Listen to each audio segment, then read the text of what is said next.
ಎಲ್ರಿಗೂ ನಮಸ್ಕಾರ. Welcome back to my channel. ಬನ್ನಿ, ಎಲ್ಲರೂ ಹೇಗಿದ್ದೀರಾ? ಎಲ್ಲರೂ ಚೆನ್ನಾಗಿದ್ದೀರಾ ಅಂತ ಭಾವಿಸಿದ್ದೀನಿ.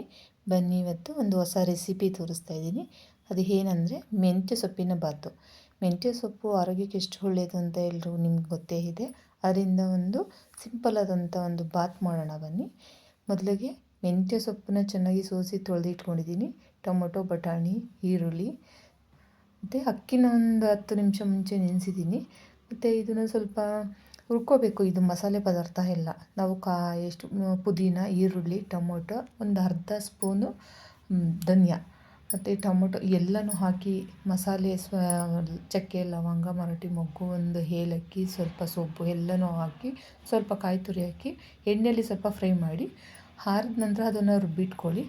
ಮತ್ತು ಒಂದು ಕುಕ್ಕರ್ ಇಟ್ಟು ಅದಕ್ಕೆ ಒಂದು ಸ್ವಲ್ಪ ಮಸಾಲೆ ಐಟಮ್ಮು ನಾವು ರುಬ್ಬಕ್ಕೂ ಆಗಿರ್ತೀವಲ್ವ, ಸ್ವಲ್ಪನೇ ಹಾಕ್ಕೊಳ್ಳಿ. ಚಕ್ಕೆ, ಲವಂಗ ಮತ್ತು ಸ್ವಲ್ಪ ಸೋಂಪು. ಅದು ಸ್ವಲ್ಪ ಫ್ರೈ ಆದಮೇಲೆ ಈರುಳ್ಳಿ ಹಾಕಿ ಚೆನ್ನಾಗಿ ಸ್ವಲ್ಪ ಕಂದು ಬಣ್ಣ ಬರೋ ತನಕ ಫ್ರೈ ಮಾಡಿ. ನಂತರ ಬಟಾಣಿ ಸ್ವಲ್ಪ ನಾನು ಫ್ರಿಜ್ಜಲ್ಲಿ ಎತ್ತಿಟ್ಟೋದ್ರಿಂದ ಸ್ವಲ್ಪ ಮೊಳಕೆ ಬಂದಿದೆ ಅದು. ಮತ್ತು ನಂತರ ನಾವು ಮೆಂತ್ಯ ಸೊಪ್ಪಿನ ಸಣ್ಣಗೆ ಹಚ್ಚಿಟ್ಕೋಬೇಕು. ಆ ಮೆಂತ್ಯ ಸೊಪ್ಪು ಹಚ್ಚಿಟ್ಕೊಂಡಿರ್ತೀವಲ್ವ, ಆ ಮೆಂತ್ಯ ಸೊಪ್ಪನ್ನು ಹಾಕಿ ಚೆನ್ನಾಗಿ ಫ್ರೈ ಮಾಡಬೇಕು. ಹೇಗೆ ಅಂದರೆ ಅದು ಸ್ವಲ್ಪ ನೀರಿನಂಶ ಎಲ್ಲ ಬಿಟ್ಕೊಂಡು ನಾವು ಒಂದು ದಪ್ಪಗಟ್ಟು ಮೆಂತ್ಯ ಸೊಪ್ಪನ್ನ ಹಾಕಿದ್ದೀವಿ. ಅದು ಸ್ವಲ್ಪ ಕಾಣುತ್ತೆ ನೋಡಿ. ಅದು ಫ್ರೈ ಆಯ್ತಾ ಸ್ವಲ್ಪನೇ ಆಗುತ್ತೆ ನೋಡಿ. ಈಗ ಎಷ್ಟು ಚೆನ್ನಾಗಿ ಫ್ರೈ ಮಾಡಬೇಕು, ಅದು ನೀರಿನಂಶ ಎಲ್ಲ ಹೋಗಬೇಕು ನೋಡಿ. ಹಾಗೆ ಚೆನ್ನಾಗಿ ಫ್ರೈ ಮಾಡಬೇಕು. ಈ ಥರ ಫ್ರೈ ಮಾಡ್ತಾ ಅದು ನೀರೆಲ್ಲ ಬಿಟ್ಕೊಂಡು ಎಣ್ಣೆ ಬಿಟ್ಕೊಳ್ಳುತ್ತೆ ನೋಡಿ. ಅಷ್ಟು ಸೊಪ್ಪು ಹಾಕಿದ್ವಲ್ಲ ದಪ್ಪಕಟ್ಟು, ಎಷ್ಟು ಕಾಣಿಸ್ತಾ ಇದೆ ಅಂತ, ಸ್ವಲ್ಪ ಇಷ್ಟು ಕಾಣಿಸ್ತಾ ಇದೆ. ಅದಾದ ನಂತರ ಸಣ್ಣಗೆ ಹೆಚ್ಚಿದ 3 ಟೊಮೊಟೊ ಹಾಕಿ ಸ್ವಲ್ಪ ಉಪ್ಪು ಹಾಕಿ ಅದನ್ನು ಫ್ರೈ ಮಾಡಿದ್ರೆ ಟೊಮೊಟೊ ಬೇಗ ಫ್ರೈ ಆಗುತ್ತೆ. ಅದು ಕೂಡ ಅಷ್ಟೇ, ಸ್ವಲ್ಪ ತುಂಬ ಫ್ರೈ ಆಗಬೇಕು. ಫ್ರೈ ಆದ್ರೇ ಒಂದು ನಮಗೆ ಈ ಬಾತು ಟೇಸ್ಟಿಯಾಗಿರೋದು.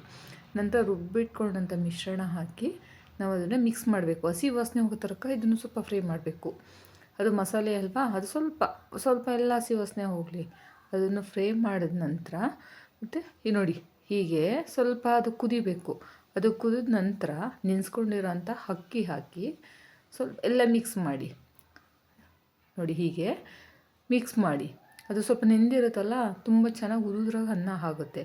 ಅದು ಮಿಕ್ಸ್ ಮಾಡಿದ ನಂತರ ನಾವು ಅದಕ್ಕೆ ನೋಡಿ ಹೀಗೆ ಮಿಕ್ಸ್ ಮಾಡಬೇಕು.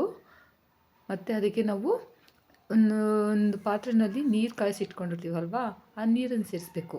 ನಾವು ಅಕ್ಕಿ ಎಷ್ಟು ತೊಗೊಂಡಿರ್ತೀವೋ ಅದು ಕ್ವಾಂಟಿಟಿ ನೋಡಿ ನಾವು ನೀರು ಹಾಕಬೇಕು.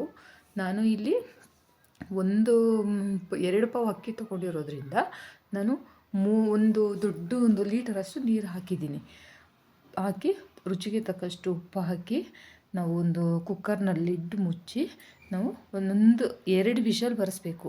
2 ವಿಷಲ್ ಆದರೆ ಸಾಕು. ಎಷ್ಟು ಚೆನ್ನಾಗಿ ಆಗಿರುತ್ತೆ ಅಂದರೆ ಉದುದ್ರ ಹಾಗೆ ಅನ್ನ ತುಂಬ ಚೆನ್ನಾಗಿರುತ್ತೆ ನೋಡಿ. ಹೀಗೆ ಎಷ್ಟು ಚೆನ್ನಾಗಿ ಆಗಿದೆ ಅಂದರೆ ಸ್ವಲ್ಪ ಕೂಡ ನೀರು ಬಿಟ್ಕೊಳ್ಳೋ ಥರ ಏನಿಲ್ಲ, ಒಂದು ಹದವಾಗಿ ಚೆನ್ನಾಗಾಗಿದೆ. ನೀವು ಈ ಥರ ಮನೇಲಿ ಟ್ರೈ ಮಾಡಿ.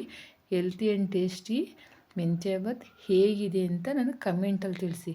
ಓಕೆನಾ? Thank you.